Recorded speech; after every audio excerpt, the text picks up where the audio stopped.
టాటరా classic రెటినాలకు world class treatment ఇప్పుడు మన బీరంగూడలో అమెరికన్ లేజర్ ఐ హాస్పిటల్స్.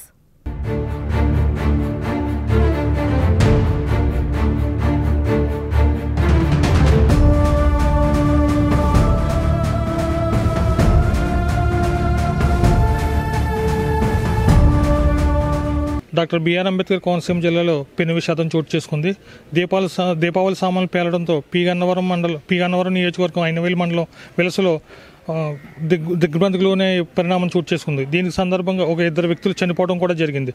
గత సంవత్సరం దీపావళి సామాన్లు దాచిన ప్లేస్లోంచి దీపావళి సామాన్లు తీయడంతో ఆ దీపావళి సామాన్లు పేలి అదే ఇంట్లో ఉంటున్న కంచెల శ్రీనివాసరావు గారు, కంచెల సీత గారు ఇద్దరు మరణించడం జరిగింది.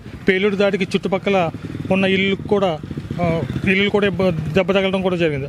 వాళ్ళ అబ్బాయి అంటే అతను ఎవరైతే ఉన్నారో వాళ్ళ అబ్బాయి కంచెల శ్రీనివాసరావు గారు అబ్బాయి జాబ్ చేసుకుంటుంటే సడన్గా బయటికి రావడంతో పేలుడు శబ్దంతో అతనికి ప్రాణాపాయం తప్పింది. చుట్టుపక్కల ఉన్నటువంటి ఏసీలు, ఫ్రిడ్జ్లు కొన్ని డ్యామేజ్ అవ్వడం కూడా జరిగింది. దీనికి సంబంధించి వెంటనే హుటాహుటిన పోలీసులు సంఘటనా స్థలానికి చేరి క్షతగాత్రులను పరామర్శించి వాళ్ళని ఎవరైతే చనిపోయారో వారిని బయటకు తీసుకొచ్చి వాళ్ళని హాస్పిటల్లో జాయిన్ చేయడం జరిగింది. ఎవరైతే వాళ్ళ అబ్బాయి ఉన్నాడో అంటే చిన్న దెబ్బలతో బయటకు పడిన అతన్ని కూడా హాస్పిటల్లో జాయిన్ చేయడం జరిగింది.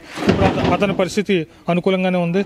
దీనికి సంబంధించి నిన్న జరిగిన ఈ సంఘటనకి డిప్యూటీ కలెక్టర్ నిశాంతి గారు, ఎస్పీ, డిఎస్పీ, ఇక్కడ పోలీసులు అందరూ కూడా సంఘటన స్థలాన్ని చేరుకుని ఇక్కడ అంతా పరిశీలించడం జరిగింది.